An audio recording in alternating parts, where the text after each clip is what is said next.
Friends, ಶುಚಿರುಚಿ ಪಾಕಶಾಲೆ ಚಾನೆಲ್ಗೆ ತಮ್ಮೆಲ್ಲರಿಗೂ ಸ್ವಾಗತ.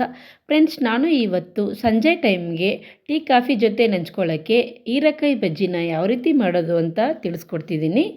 ಅದಕ್ಕೆ ಏನೆಲ್ಲ ಪದಾರ್ಥಗಳು ಬೇಕು ಅಂತ ನೋಡ್ಕೊಳ್ಳೋಣ. ನಾನು 1/4 kg ಹೀರೆಕಾಯಿ ತೊಗೊಂಡಿದ್ದೀನಿ. ಇದನ್ನು ತೊಳೆದು ಕಟ್ ಮಾಡಿ ಈ ರೀತಿ ಇಟ್ಕೊಂಡಿದ್ದೀನಿ. ಹಾಗೆ 2 ಚಮಚ ಶುಂಠಿ ಬೆಳ್ಳುಳ್ಳಿ ಪೇಸ್ಟ್ ತೊಗೊಂಡಿದ್ದೀನಿ. ಹಾಗೆ 1/4 kg ಕಡಲೆ ಹಿಟ್ಟು ತೊಗೊಂಡಿದ್ದೀನಿ. ಅರ್ಧ ಚಮಚ ಜೀರಿಗೆ, ಅರ್ಧ ಚಮಚ ಅರಿಶಿನ ಪುಡಿ, 1 ಚಮಚ ಅಚ್ಕಾರದ ಪುಡಿ, ಅರ್ಧ ಚಮಚ ಗರಂ ಮಸಾಲ, ರುಚಿಗೆ ತಕ್ಕಷ್ಟು ಉಪ್ಪು, 1/4 ಚಮಚ ಬೇಕಿಂಗ್ ಸೋಡಾ ತೊಗೊಂಡಿದ್ದೀನಿ. ಹಾಗೆ ಕರಿಯೋದಕ್ಕೆ ಎಣ್ಣೆ ಇಟ್ಕೊಂಡಿದ್ದೀನಿ. ಕಲಿಸ್ಕೊಳ್ಳೋದಕ್ಕೆ ಒಂದು ಮಿಕ್ಸಿಂಗ್ ಬೌಲ್ ತೊಗೊಂಡಿದ್ದೀನಿ.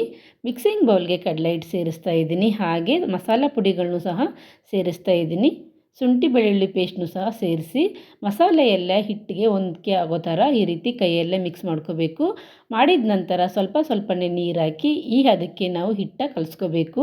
ಹೀರೆಕಾಯಲ್ಲಿ ನೀರಿನಂಶ ಇರೋದ್ರಿಂದ ನಾವು ಸ್ವಲ್ಪ ಹಿಟ್ಟ ಗಟ್ಟಿಯಾಗಿ ಕಲಿಸ್ಕೋಬೇಕು. ಕರಿಯೋದಕ್ಕೆ ಸ್ಟವ್ ಮೇಲೆ ಫ್ಯಾನ್ ಇಟ್ಕೊಂಡಿದ್ದೀನಿ. ಫ್ಯಾನ್ಗೆ ಎಣ್ಣೆ ಸೇರಿಸ್ತಾ ಇದ್ದೀನಿ. ಎಣ್ಣೆ ಕಾದಿದೆ ಅಂತ ಚೆಕ್ ಮಾಡೋಕ್ಕೆ 1 ಚಿಟಿಗೆ ಹಿಟ್ಟು ಹಾಕಬೇಕು. ಹಿಟ್ಟು ಹಾಕಿ ಎಣ್ಣೆ ಕಾದಿದೆ ಅಂತ ಚೆಕ್ ಮಾಡಿಕೊಂಡು ಎಣ್ಣೆ ಕಾದ ನಂತರ ಒಂದೊಂದೇ ಬಜ್ಜಿನ ಈ ರೀತಿ ಎಣ್ಣೆ ಒಳಗೆ ಬಿಡಬೇಕು. ನೋಡಿ, ಇವಾಗ ಒಂದು ಸೈಡು ಬೇಯ್ತಾ ಇದೆ. ನಾವು ಮೀಡಿಯಮ್ ಫ್ಲೇಮಲ್ಲೇ ಬಜ್ಜಿ ಬೇಯಿಸ್ಕೋಬೇಕು. ಹೈ ಫ್ಲೇಮಲ್ಲೇ ಬಜ್ಜಿ ಬೇಯಿಸ್ಕೊಂಡ್ರೆ ಮೇಲ್ಗಡೆ ಹಿಟ್ಟು ಮಾತ್ರ ಬೆಂದಿರುತ್ತೆ, ಒಳಗಡೆ ಹೀರೆಕಾಯಿ ಬೆಂದಿರಲ್ಲ. ಹಾಗಾಗಿ ನಾವು ಮೀಡಿಯಮ್ ಫ್ಲೇಮಲ್ಲೇ ಈ ರೀತಿ ಬಜ್ಜಿನ ಬೇಯಿಸ್ಕೋಬೇಕು. ಬಜ್ಜಿ ಬೆಂದಿದ ನಂತರ ಒಂದು ಪ್ಲೇಟ್ಗೆ ಈ ರೀತಿ ಹಾಕೋತಾ ಇದ್ದೀನಿ.